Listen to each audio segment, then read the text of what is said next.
It should be the same link. Can you check it, T-Ray? The link? Same link? Yeah, it should be the same link. Let me see. Yeah, it should be. Yeah, right. Yeah, it should be.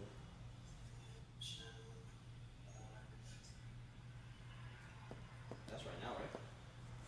Is it right now? Nah, this is like, I think it stopped. This is like showing from the beginning. The link. Oh, right. Oh, here we go. Wait, is this it? Oh, I see it.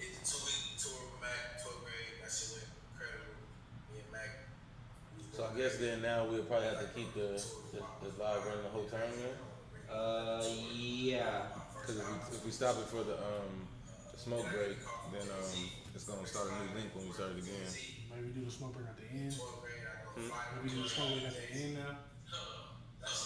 No, we can still keep this. Like I said, like even with the live, like I just texted it to you. the live, I don't necessarily want to save because we already have the actual episodes. You know what I'm saying? So the live is literally the live stream at the time. Yeah. So while they're streaming live, they can actually catch the smoke break. You know what I'm saying? Going forward. Gotcha. Ready? Yeah. Here we go. I texted you guys. Okay. Go 3, I'm recording. 2, 1. All right, and we are back in effect.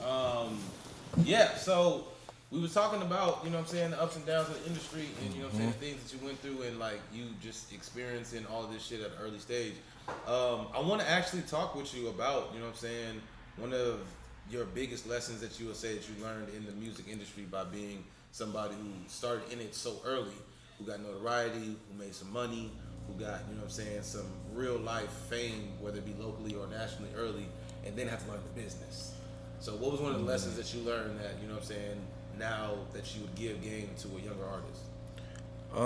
Just like having a strong infrastructure, which is like just having your own inner team. Like, you know, you always gonna have the big team and the big name people around you and big name managers, big name, you know what I'm saying, executives and stuff, and like whether you sign to a major label or not. But I think just having your own inner team and your own inner label, no matter where you sign at or no matter what, that's something I would have set up sooner and just been more hands-on with it. Just administration, your publishing, things of that nature, like just making sure all the I's is being dotted. You know what I'm saying? I just your business wasn't right. I mean, yes, sir. A lot of aspects of my business was always right, and like a lot of my business been done right. A few things got swept under the rug over the years, but that happens for any artist, especially when you're doing shit at a high magnitude. But yeah, it's just being hands-on so nothing gets swept under the rug for sure. Okay, what do you? Not really taking no shortcuts. You know what I'm saying? What would you say up until this point before, you know what I'm saying, just going through the motions, what would you say what was one of your lowest points as being an artist in the music industry? Good After question. being in it for about 13 years. Yeah, that's a good question. I think the album dropped 2015. It was going crazy. 2016, I dropped a mixtape. I went on 4 tours.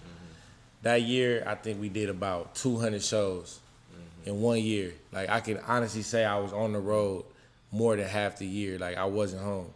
And that's dope, being that busy, but it also can be, you know, stressful in your mind. You know what I'm saying? A lot of shit going on, learning the game. I think I toured so much that I never even was able to really get in deep with the second album musically. Like, and then I'm signed to Epic Records at the time. I had a second album budget. My first album, Live and Grow, did pretty good. It didn't go crazy first week sales, but it had big songs on it. It had impactful music on there. My fan base was waking up to it. And we made a little wave, you know what I'm saying, with the album. To this day, over 100 million streams. You know what I'm saying? That's just on Spotify. Yeah. Yeah, you know what I'm saying? My boys doing numbers out here before the internet damn near. You know what I'm saying? When that Piff, MySpace. Nah, like for that. real. So this was my album dropped 2015, right before the game switched to streaming. You know, it was one of the last like physical type albums that came out. And then we was waiting on the second album budget to open. It never really got open. Like, we just trying to wait it out, see what Epic want to do, you know what I'm saying, play it out, see what singles they going crazy for. But I'm touring so much, I'm working, I'm doing the shows, I'm doing everything I'm supposed to be doing as an artist, like, you know what I'm saying, to a certain extent. But I feel like I got the short end of the stick because Epic ended up having to sign these other artists. They signed Rick Ross. They had some big dogs, you know what I'm saying? They signed some big dogs, and they had a lot of other shit going on to where I just kind of got like swept under when it came to like opening that budget up and making sure I was a priority at the label. But I'm competing with the biggest artists you can think of: Future, Travis, you know what I'm saying, Yo Gotti, Epic, Rick Ross, you know what I'm saying, like a lot of big artists. So not to say like they was like leveled it out and I didn't get my chance, but it was just like one thing led to another at the label, you know. The CEO had a lot going on. She had to figure a few things out. Shout out to her. She changed my life, you know what I'm saying? Shout out Sylvia Rome, you know what I'm saying? And I was just upset. I felt like I didn't get a fair chance. Like, they should have opened that budget. Like, my fan base was going crazy at the time. Everything was going up. Just, you know what I'm saying? The trajectory was going up. It's just the politics of the label side and the funding and the business side, I didn't get that chance. So I'm waiting on the shelf. Basically, was waiting. Like 2016, I dropped CG4. 2017, 18, I was like waiting on a budget to open. So that really like fucked my shit up. I wasn't feeling that. You know what I'm saying? Yeah, my momentum and like me as an artist wanting to drop music and trying to figure it out. So I ended up finding myself just back in the lab. Like I'm in the lab. I had my own studio in Inglewood at my dad's crib at the time. And that was a legendary studio. A lot of people came through. We was getting in a lot of work. Sure. But it's like, it was dope. Great, crazy, creative experience for me to just be like, fuck the industry. Right. Like, fuck all this shit. They got me waiting on the album budget. That's when I really went back and just got creative. Like, you know what I'm saying? I got creative. That's when I made organic, and I made a lot of the music that I dropped in the last few years. And I was just like, a lot of shit never came out, but that's when I really was just like back against the wall. Like, I'm gonna just be creative. I'm gonna leave it up to the music. And then from there, you know, 2018 came, and Sylvia respectfully, you know, gave me out of my deal. You know what I'm saying? I went fully independent. But before that was in 2018? 2018. But before that, I went through a little low point, like a slight depression, I would say. Like, it's not a slight depression, yeah, man. It's what it is. Just trying to drop music, trying to do shit. I was getting money, but it wasn't like where I wanted to be. You know what I'm saying? I was getting money. Where I was supposed to be. Right, you know what I'm saying? I'm seeing other shit happening, and I'm happy for all my peers. I'm happy for everybody going up. But it's just like, damn, I'm just seeing like not getting that just due for the work I didn't already put in. Not getting that chance, you know what I'm saying? And a lot of artists, that happens to a lot of talented artists, bro. So and that shit be fucked up, though, for real. After you went through all that, weighing back on it now, I know this probably could be even just like a pickle question to ask, but would you have rather stay independent or still rather go through all that? Yeah, because there are some artists that really do prefer being signed. I almost wish, like, I met Jay. I went with Rock Nation Management. I mean, the money was on the table for the major deal, and I guess I didn't want to turn that down at the time. It was a life-changing amount of money. But I do wish I could have probably waited it out. I probably could have got a way bigger advance. You know what I'm saying? You got to bet on yourself sometimes.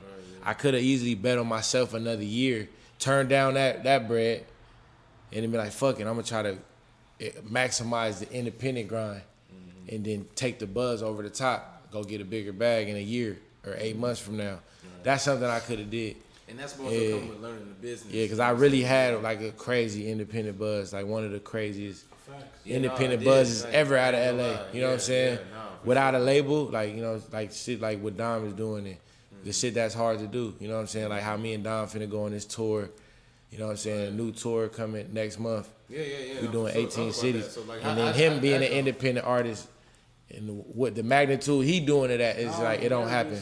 It don't happen. Never been signed, right? Yeah. So then, speak on then how like now that you've learned those situations and come from that point of understanding a certain level of depression about yourself that comes with anything and anybody that comes with, like even Jay-Z had to step down at a point in time and stop rapping to be you know what I'm saying, an executive because at certain points he wasn't that guy no more. I remember somebody brought up something where it's like, And just in speaking, it was like, man, when did Jay-Z run the 2000s? There was Kanye, there was Lil Wayne, there was T.I., there was all these other people. So it was like, at certain points, every artist has that aha moment that this is real. That climax was like, yo, I'm on top, and then that fall. You know what I'm saying? 50 Cent put himself in and a only the situation- best, only the greats can really come back after from that. it, you know what I'm saying? They really can. And mind you, too, not everybody doesn't even have a run that allows them to even be notarized enough to make it even seem like a fall. Nah, for real. You know what I'm saying? Because it's like you was and are still that caliber of that nigga that people would look at you only on the highest pedestal. Nah, so for if sure. if it's not there at times, you would feel like it's not up to par. Yep, But and in it's reality, like nigga, it's the just fact that fucked you up seeing certain shit go wrong or seeing like a potential not being reached and it's out of your control. That I think that's where the being depressed can come from. Just in life for anybody, bro. Anything you chasing a dream, you chasing some greatness in your life, and then it's certain shit that can hold you back. You know what I'm saying? Because and the thing is, you know, I understand because you know I have a brother that is a rapper. You know what I'm saying, and I have a bunch of other friends too that are in the industry as you know what I'm saying, artists that have gotten recognition. And I understand that there are two sides to that coin, especially with being creative, where you can have a machine behind you, whether it be you know as me as an actor and a comedian, where it can be like you know what I'm saying. Like a management team or you know agents and stuff like that, or people behind you where it seems like they're pushing you, and then at a certain point it's like you got to get back to your own hustle where it's just only you. But then again, there's the dark points and the gray areas where it's like it's not you, it's something that you negotiate or something that you in that is hindering you from being as great as you. And then that love you get, like it's a certain love you get from getting that buzz, getting that fame, and then seeing that.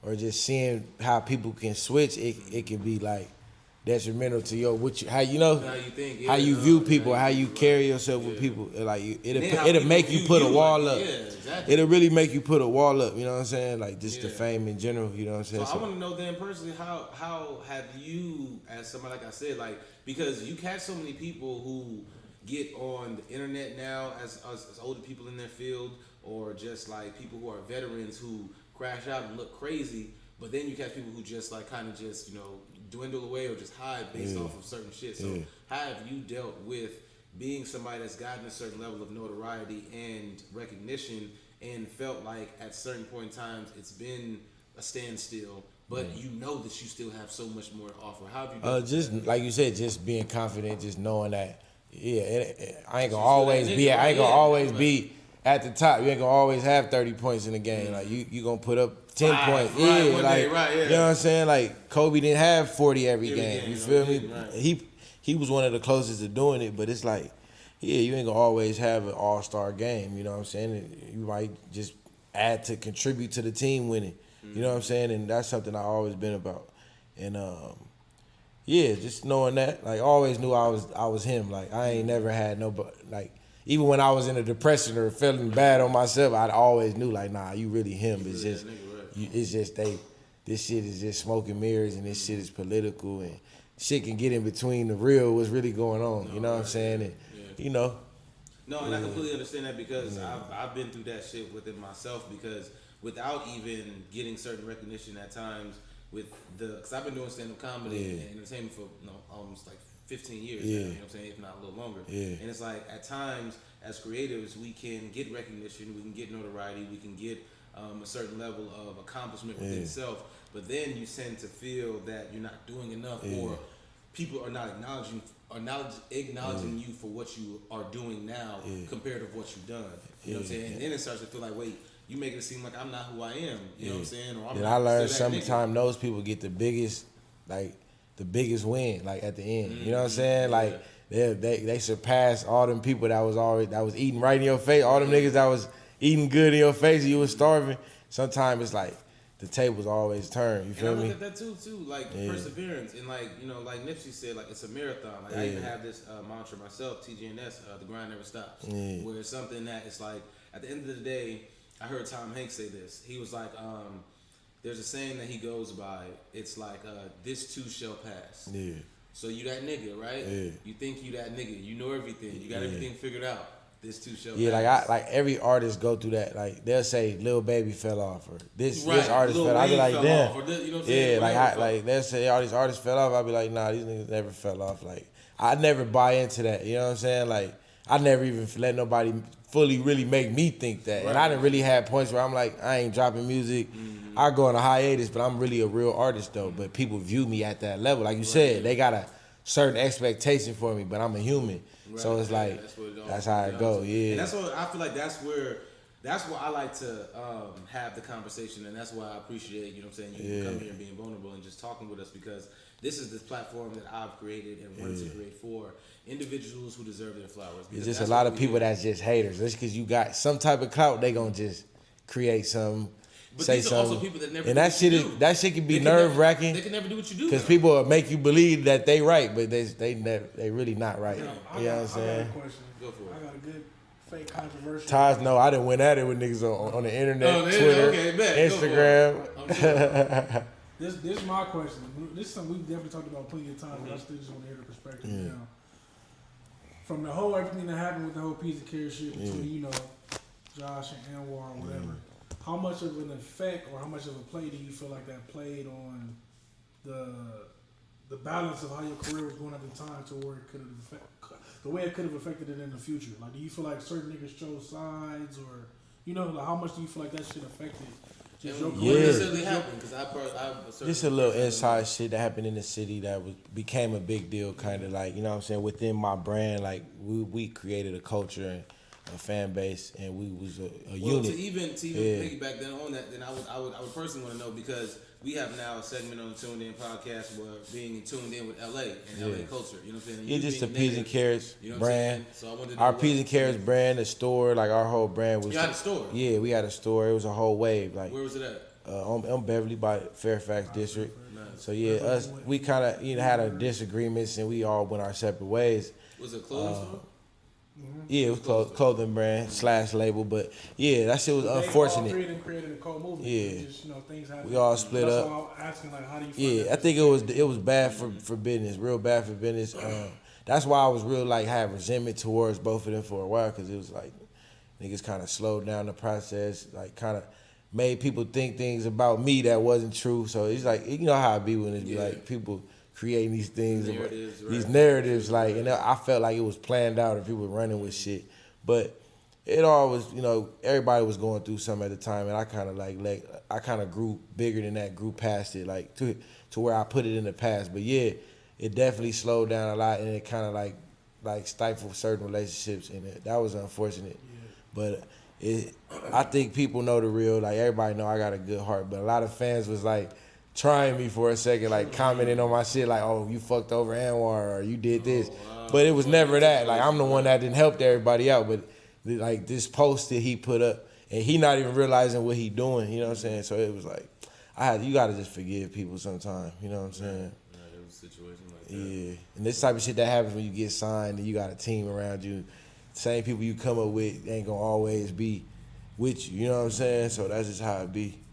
So how did you then grow from that, like that situation? Yeah, all that happened like around the same time. Shit, I had to keep going. So that's why I asked around the same everything you were talking about. Yeah. Well, no, actually, this happened in 20. This happened before the album dropped. Yeah, this happened right before the album dropped. I had to continue the brand, drop my single, just continue everything on my own, and I just kept going. So what do you think is the most challenging part about continuing things on your own and continuing to build on the relationships that you have? I just had to destroy and rebuild a little bit. Sometimes you gotta destroy and rebuild. That's it. You know what I'm saying? You gotta break some shit down to make it better. Right. And that's kind of what I did. How do you feel about transitioning or evolving with your music to pretty much adapt to the times of this new age? That just come with just hearing new beats, just, you know, adapting to new flows, you know, trying new shit, just spending more time, putting more shots up, spending more time in the studio. Right, because you've been rapping for now, 20 years now. Like almost, well, yeah. I started at like 12, 11? Well, yeah, I started at like 13, 14. Okay. So yeah, we going on, we getting there, we getting there for sure. Just like playing with the craft, sharpening my skills. You know what I'm saying? So you're about to go on tour now with Don Kennedy. Yeah. Right. Yeah. How long is that tour? When does that start? Yeah, we doing like 20 shows. Nice. Yeah, we start next month in March. Yeah, that's gonna be lit. Yeah, that's gonna be. We hitting a lot of dope cities, a lot of dope places. We bringing the West Side shit on tour. You know what I'm saying? Just putting on for the city. Right, And and you'll be performing things from classic stuff, new stuff. Yeah, just, jumping around a little bit. I got the new album out right now, Caught Up in the Game, Disc 1, going crazy. The single On Me, going crazy. Yeah, just been working. Road running featuring Dom, produced by my bro, Baby on the beat. He went crazy on that beat. Nice. Just cooking up, bro, having fun. Like the song Road Running, I recorded that shit at my crib, took it to the studio, finished it. You know what I'm saying? Like just being creative, having fun. Having fun again. I feel like that's the premise of all of this shit. Yeah, like we all can get signed, we all can get when deals. We stop being kids and we yeah. adults and this shit get real, businesses break down, relationships break to the down. roots. You gotta go back to the roots of what made it fun. That's You know what I'm Create saying? the creative process. Yeah, the creative process. Self-expression. That's what it's really about. I really feel like that as an artist, like that is one of the major elements in anything entertainment or anything creatively. Like it's about having fun because there's gonna be so many things that can tie you down, that can try to break you down, coming through the business behind. And people always gonna try to dictate your career, what you doing. Exactly. He doing this now, he doing that, and always it's like you call that pocket watching and things that people be career watching. I'm happy with my career. I'm happy with my journey. Like you should be happy with yours. You should create a journey instead of trying to talk down on the next person's journey. You feel what I'm saying? Maybe your shit ain't even got cracking. If you even knew that. I feel like I've dealt with that, like just in LA. But other than that, I get a lot of love though. I said this on plenty. Like even when I was talking to Dejan Paul on his podcast, we was talking about that, and I'm telling him like I get a lot of love though. Like I couldn't even imagine getting more love. Like I go places like Casey Veggies, I'm like, bro, I fuck with you. Like, everywhere I go, they like, man, like, I've been listening to you. I've been rocking with you. I've witnessed this shit. And it's like, you would think like, oh, he this, he that, or he don't get this love or this and that, but it's like, they really get a lot of love. I was saying, man, I always appreciate my guy. Nah, it's Hey, listen, and bro started producing. He always been a music guru, but he started producing like a little later down the line, which he really should have started earlier when I first. I definitely. Like he really could have started 4 years earlier. It was like 3 or 4 years. But like I'm inspired by bro seeing his progress with the T-Reg production shit he doing and like the songs he got with Blast and Dom Kennedy and all the other artists he working with, and then even the shit we got, the shit we doing, and just how he stepped the sound up with the engineering, the production. Anytime anybody ever asks me just motivation, just how he's saying it down for him, bro. Just I witnessed too much fucking with my bro. He said, I should have been doing this shit. I love that about y'all dynamic, y'all relationship, and just. But bro put me on a lot of classic music too, like just listening to Snoop, Dre. He don't even realize it, but even Chronic 2001, bro was damn near. We used to listen to that together, so it's like, bro helped me with my music scope too, like just the West Coast music scope, listening to different shit. What do you feel is an album that is a monumental album that has inspired all Los Angeles natives in the sense of it being so influential to the culture? Like, let's say something by DJ Quick, something by Snoop, something by Dre, something by Eazy-E. Shout out Quick. Quick got a lot of shit too. Something by, you know what I'm saying? Warren G. Shout out Unc too. Shout out Unc. Sugar Free, something that you can say. Sugar Free for sure. Okay, now, and this is mind you from You just named everybody though. You just named the legends. Because even in your realm of the world, right? Let's say Dom Kennedy, the Yellow album. When we had Nico G4 on here and Monty Coolin and just like even yourself now being on here, like. And we're talking about Dom, and you know what I'm saying? Shout out to Dom, you know what I'm saying? You don't know me personally, my nigga, but we're gonna get you on the show at some point in time. I'm just gonna throw that in the universe. Fuck, we'll get Dom on the show. We done got too many of his young niggas that he done had on the show. So Dom, you know what I'm saying? We're gonna holler at you. But something like the Yellow album that was such a staple in Los Angeles culture, what would you say is something to you in your, and I actually, you know what? That's another thing. I wanna know your top 5 LA artist albums of all time. Man. There you go, T-Red. We tuned in. The Tuned In podcast. Here, we want to know LA's natives' top 5 LA artists of all time. I may not even know some of these motherfuckers. Well, for sure. So you go then. Go for order? it. No order. No order, just 5. Well, Dog Pound. That's Dog my favorite Pound's rap one by album Snoop of all Dogg. time. No. It's by the Dog Pound. Excuse me. Dads and Corrupt. Classic. Dog Pound by Dads and Corrupt. It's called Dog Food. Dog Food. That's my favorite album of all time. Okay. So Real LA shit. I gotta bang that again. I'm gonna say that. I'm gonna say Doggy Style by Snoop. Doggy Style by Snoop. I'm gonna go. Ooh, this tough. This is tough. Damn. There's still niggas like Ice-T. There's niggas like Eazy-E, Dr. Dre, I'm DJ gonna Quick.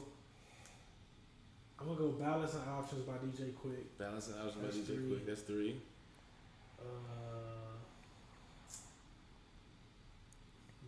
There's Ice Cube. You know, I Nate love Dogg. Cube, but I ain't Cube probably gonna be none of my favorite. Cube ain't gonna be in it. But I Kendrick love too. Cube. You know what I'm saying? Kendrick's No, in there. I'm gonna say Kendrick. I'm just gonna say Kendrick. Schoolboy. You got all these people. I'm just want to know your For five. now, all right. For Tyler now, is in there. Kendrick, Good Kid, Mad City. Good Kid, Mad City. That's 4. And then for the Game is in there. I could fake say the documentary, but no. You could. 50 wrote a lot of that, but shout out to 50 in the game. I'm gonna go. You know what? I'm gonna give my big dog some love, man. Rest in peace. I'm gonna go to Marathon by Nipsey Hussle. There you go. Hey, man. Let's make some noise for that. I like that. That was solid. That's a good- You know what I'm that's a saying? good lineup. All avenues. A switch any other day, but I'm trying to give it all spectrum. Yeah, okay. What about you, That's me. Young Veggies? Talk to me. Man, I Top mean, 5 Los Angeles, LA, I'ma Los go- Angeles albums of all time for you. I'm No a- order. yeah, I'm gonna just shout out a few. These more current. Probably go. Ain't nothing wrong. Shout out my boy, My Crazy Life. That album was crazy. Hey, ooh. Shout out to YG. YG, My Crazy Life, right? Good Kid, Mad City for Good sure. Kid, That Mad was City. that was an inspirational That was an album. inspiration to a lot of people. Not just Yeah, West that Coast, turned a lot that turned of the people, city right? up too. Yeah, that's 2. We got YG. What we got got? Kendrick. The original Dom Kennedy, I give my boy Don that. That was a crazy Original, album. okay. Shout out to also And Dom, CDC was on West that Side joint. with Love. Shout out to Dom. Honorable mention. From the West Side with From the Love West too. Side with Love, that honorable mention, and the Yellow Album. That's just me, but go for it. Couple more. 2 shit. more. Well, you said Dom Kennedy. You said Chronic 2001, hands down. Chronic That shit 2001, just Dr. had Dre. Okay. too many classics on it. It inspired me to try to make classics. Nice. And then who else? What was another album I was really off? You got 4. Give me The one. West Side album. I'm gonna give it Quick. to Snoop. To Snoop. Yeah, that Doggy Style. Doggy Style. Yeah. Hey, that's respectable. Man, that's No, what you're supposed to yeah, Doggy Style. Doggy Style. I like that, man. That's good West Coast shit. So all the West Coast people out here, y'all can really understand and relate with that. You know what I'm saying? And let me know what y'all's is in the comments. You feel me? Because we definitely gonna. That put was the this as first a promo. Snoop album, right? Yeah. We definitely gonna put this at the promo because either LA people gonna agree with you or chew your ass up in the comments. So it's on y'all. You gonna sink or swim on y'all. But okay, dope. Yeah, man, that's been very interesting, man. So it's like my last question that I would have for you, man, because I know we got to get a part. We definitely got to get a part 2 with you and Corey because I want to know what it was like to be an older brother.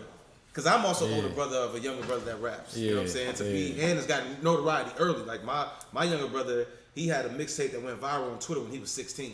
You know what I'm saying? He was the man amongst young niggas. You know, I was in college by that time already, but I'm hearing people talking to me, hearing me like, yo, man, your little brother's woo woo, whatever. So I can only imagine what it's like to have an older brother that's what 2-3 years older than you, 2 years older than you. Yeah, no, a year and a half. Year and a half year older than you, and I'm 6 years older than my brother. You know what I'm saying? A year and a half older. And it's like my little brother is selling out fucking the Roxy right now, bringing out fucking. You know what I'm saying? Schoolboy Q and all these niggas at 18, 17. You know what I'm saying? real. So I can only imagine that. You know what I'm shit saying? crazy. Get that perspective. But I just want to know then, what would be your last piece of advice to give somebody coming up in the music industry, whether they're either signed, because now at this point you've been signed and you've been independent.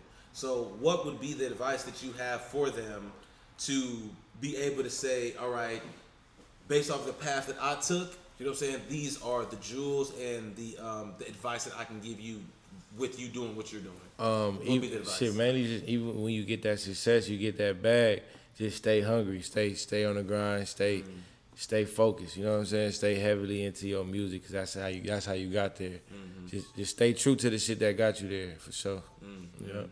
Okay, word. That's dope. Stay true to the shit that got you there. That's a quality statement because, like I said, when I have this mantra, the whole grind never stops. Too, like people don't understand that the concept of, you know, you can get to a mountaintop, but you have there's new levels that you have to get to. No, so for sure. you can't get comfortable there and find yourself, you know what I'm saying, declining because everybody goes to peaks and valleys. But you got to understand that you at some point in time in, you know what I'm saying, that peak, there will be a valley, but you have to understand that there's more peaks to come for you if you believe so and if you put in the work. Because the work that you put in or the recognition that you got to get you here is for that point. But there's other points for you to go to. I done seen a lot of niggas quit for sure. Give up with the music and just be off the scene. But right. It ain't for everybody, a you lot know. of niggas I met through you for sure. I've seen them more than I was cracking in the blog area. Nah, for real. Word. They legends in their own right. They all legends too. For sure. They all inspired different people and different shit, but that shit crazy. Yeah, because some people don't have the, you know what I'm saying, For some people just know when it's their time, they don't give up, you know. to do something. Like, okay, well then, you know, and then my last question to you, just to pick your brain and just see, like, what would be, because I know music is something that's your heart and your passion, and you know what I'm saying, I would never ask for you to stop or want for you to stop, because it's something that you have found, you know what I'm saying, real purpose in. But what would be another avenue that you would have outside of music to, you know what I'm saying, to generate your expression creatively?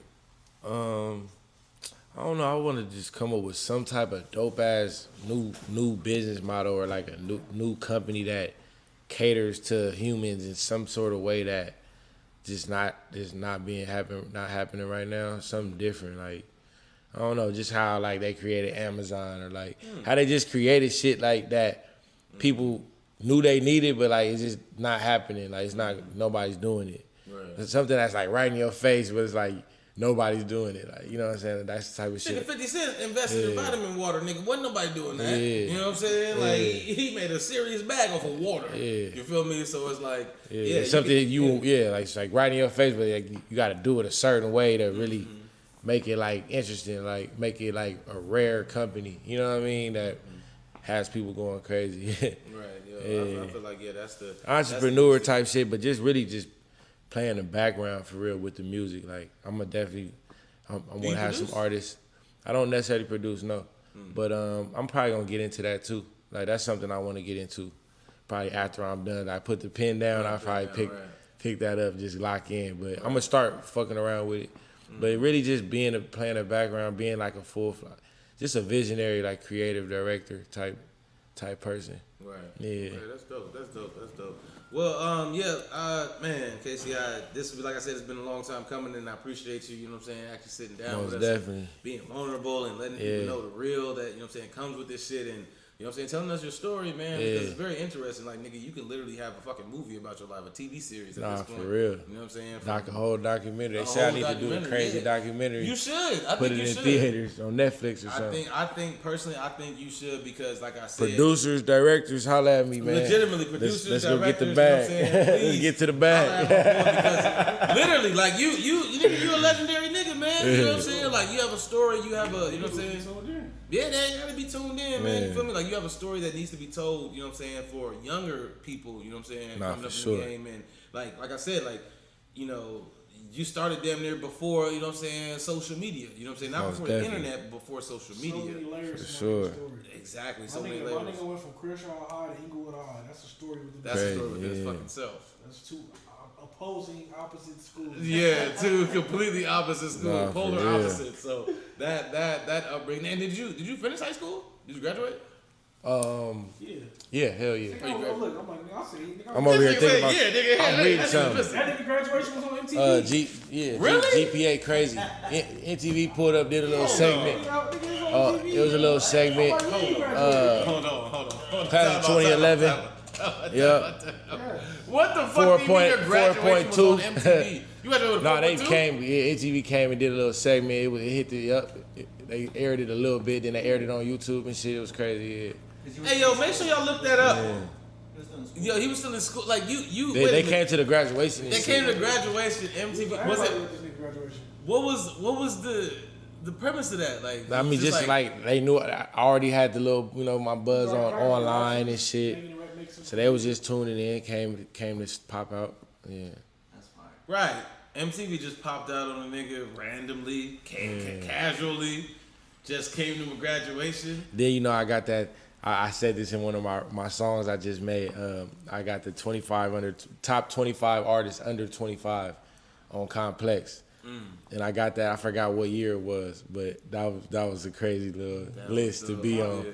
That was a fire list. Like that was when the early, list, right? Yeah, that was when the list was like still crazy, like you had to be a boy. But yeah. That shit was dope. Literally, yeah. Yeah, that Top shit was 25 fire. under 20. Like, That was fire. Complex, yeah. Hey, listen, hey man, let's make some Yeah. noise for my nigga Casey, man. You know what I'm saying? Like, yeah, for sure, man. This is some legendary shit. We gotta do a part 2, like we do with everybody. Like we always say, but no, this was real though. This was gonna be the real shit. Like this is a part 2 that's definitely needed. You know what I'm saying? For sure. So man, Casey, like I said, I appreciate you for coming on the show and, you know what I'm saying, giving us the real and the insight and your story and, you know what I'm saying, your journey and everything. And let them know what you got coming up next, you know what I'm saying? Yeah. You said you got some things dropping. Yeah, we finna hit the road. Yeah, we finna hit the road. Life Changes vinyl on the way. The Life Changes special edition vinyl has been out for 12 years. That shit crazy. Nice. So I'm celebrating that. And I'm working on Caught Up in the Game. This too, finna drop too. Nice. I told people I'm doing a 2-disc album, so I'm about to come with that Caught Up in the Game this too. And then I got a lot of new music dropping. Then a new clothing line I'm excited about. Peace and Carriage International, the PNC INTL, the new collection. So we finna keep the whole culture going, keep the movement going.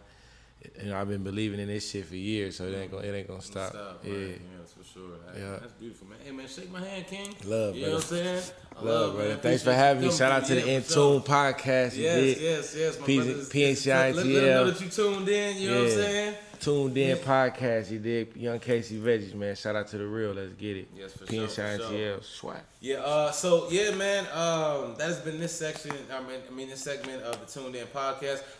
We appreciate our special guest, Casey Veggies. You know what I'm saying? Los Angeles legend and native here. You know what I'm saying? Just coming through, just letting people know what it is. Let people know they can follow you at. On your social media sites. Tune in. Just Twitter, Instagram, Casey Veggies. CASEYVEGGIES. Yes, sir. Tune in with the kid. Get up with me. Yes, the one and only, you know what I'm saying? And of course, I got my main man, T-Red, you know what I'm saying? Mr. LA. Shout out 1050 you know this motherfucker, man. Of course, the legend. you know 10-5, you know what I'm saying? 1050, the legend. 10-5 the GOAT, you know what I'm saying? They got us looking so crystal clear, this bitch. You know what I'm saying? But then I got my main man. We ain't have to use that. We had this. We had to bro a few times. We had to use it. Hey, yo, thank God. You know what I'm saying? So T-Red, let them know they can follow you at, you know what I'm saying, your social media handles. T-Red, Instagram, T_REG, Twitter, TDOTREG, man. You already know. The alligator. Yeah, the alligator. right. And also, see, quick hands. Hey, listen, I do this, baby. We ain't fucking shit up around this bitch. Fucking Jet Li with this shit. You know what I'm saying? So, hey, I don't even know how this is. We gonna figure that out. Yeah, one way or another. Cool. And it's time to wrap it up. It's time you niggas get the fuck up out of here. Where they can find you at, man? Hey, man, you know what I'm saying? Of course, you know what's up When the about next me. stand-up show? Hey, listen, we performing all I need to over come Los check Angeles. you out. You gotta come check me out, man. We just had a show at the El Mariachi in Encino, which we do every Tuesday. I mean, the last Tuesday of every month, Taco Tuesday. Shout out to the big homie Kenny Wack. And then, you know, I'm all over Los Angeles performing. I will be in Plano, Texas, March 9th with Brandy Denise. I'm opening up for her, so we getting shit popping. I gotta get, bro. Yeah. Video. You said what? Music video skit. Oh, hey, listen. We gotta do all that. Hey, listen, brother, it's time, man. It's time to connect, King. It's time to connect. Hey, and I'll be in the next Casey Veggies music video, just so you know. And I'll be on the album doing the skit, so I'm just gonna throw that in the fucking universe. Since we out here getting shit cracking. Have him do his intro in your music video. Nah, There for it real. is. There it is. Yeah, There we it gonna do is. some crazy shit. Listen, however we make it make sense. We got do the a shit scene. malfunction. I don't know what the fuck. How this It's the happened. weight. It's the weight. Yeah, it's the weight. It don't matter. Cool. We all good. We gonna figure it out. Yeah, fuck it. Yeah, let's go like that. Anyway, that has been this edition of the Tuned In Podcast. I'm your host, Tune Got Jokes. That's TUNGOTJOKES. And you can follow me on everything all across, you know what I'm saying, social media platforms. And yeah, that has been this segment of the Tuned In Podcast. Casey's gonna roll up because it's definitely time to smoke. Yeah, if you think our show is dope, if you think our show is dumb, we don't give no fuck. We did it the Tuned In way. That has been our show.